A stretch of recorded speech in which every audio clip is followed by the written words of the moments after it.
phénomène de construction anarchique se vit depuis un certain temps dans la ville de Kinshasa, en République démocratique du Congo.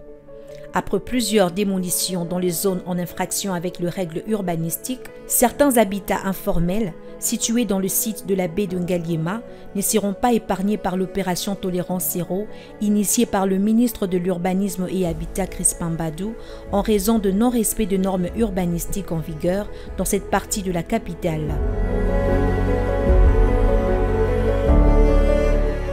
Une délégation ministérielle composée du vice-premier ministre de l'Intérieur, Sécurité, Décentralisation et Affaires coutumières, Jacquemaine Chabani, du ministre de l'Urbanisme et Habitat Crispin Mbadou, ainsi que la ministre d'État chargée des Affaires foncières, Akassia Bandoubola, ont effectué une visite d'inspection ce mardi 27 mai, au cours de laquelle ils ont échangé avec de géomètres topographes affectés dans cette zone. Les experts de l'usine de la Régie des eaux, située à la baie de Ngaliema, ont relevé les conséquences de construction anarchique qui bloquent la conduite des eaux qui doivent parvenir aux bénéficiaires. Avec des constructions anarchiques, ça nous empêche de fonctionner normalement.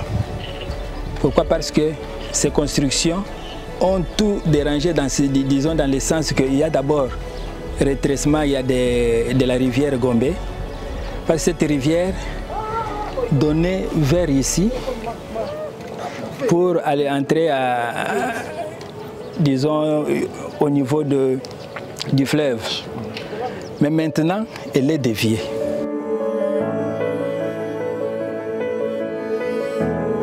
Alors cette construction, si vous la voyez très bien, c'est tout justement dans le fleuve.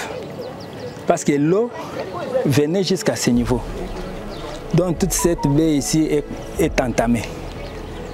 Alors maintenant, si vous voyez le captage, surtout quand on était là-bas, vous avez vu, c'est tout au niveau de cette construction.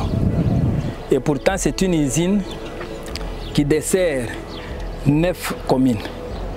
Et aujourd'hui, ici, il y a maintenant pénurie d'eau parce que nous ne fonctionnons pas normalement. Au lieu de 116 000 mètres cubes, nous produisons plus ou moins 70 000 mètres cubes.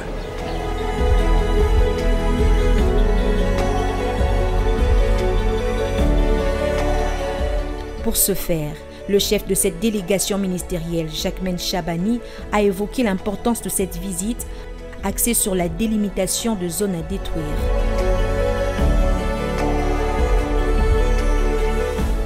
Nous avions travaillé en commission interministérielle.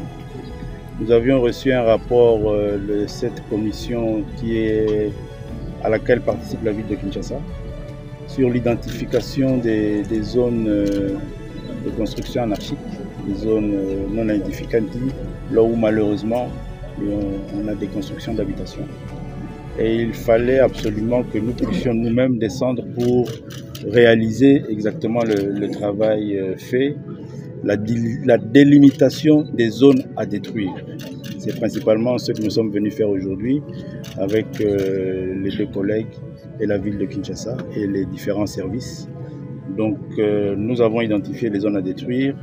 La cartographie va être corrigée selon ce qui a été identifié aujourd'hui pour permettre à ce que nous fassions un rapport en Conseil des ministres, mais à ce que nous puissions actionner les opérations de destruction qui vont très bientôt commencer et qui seront précédées nécessairement de communication utile pour les populations riveraines et ceux qui occupent les lieux.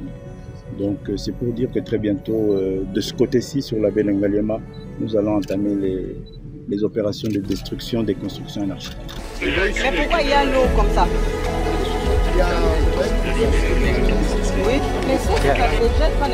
Au sujet du déficit de compréhension de la population à l'égard de ce travail abattu par la Commission nationale de lutte contre les constructions anarchiques, Jacquemaine Chabani s'est exprimée.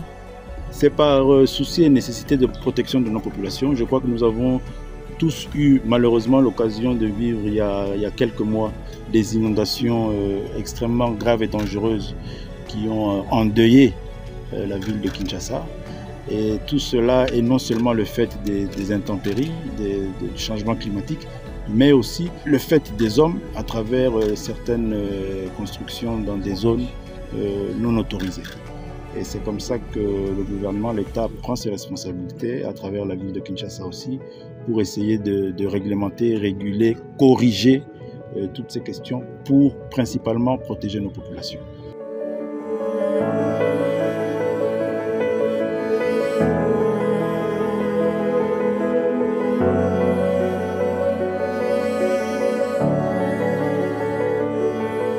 Rappelons que cette visite d'inspection s'inscrit dans le cadre de l'opération Tolérance Zéro, initiée par le ministre de tutelle Crispin Mbadou samedi dernier, visant à réguler le secteur de construction gangréné par le désordre administratif et la corruption.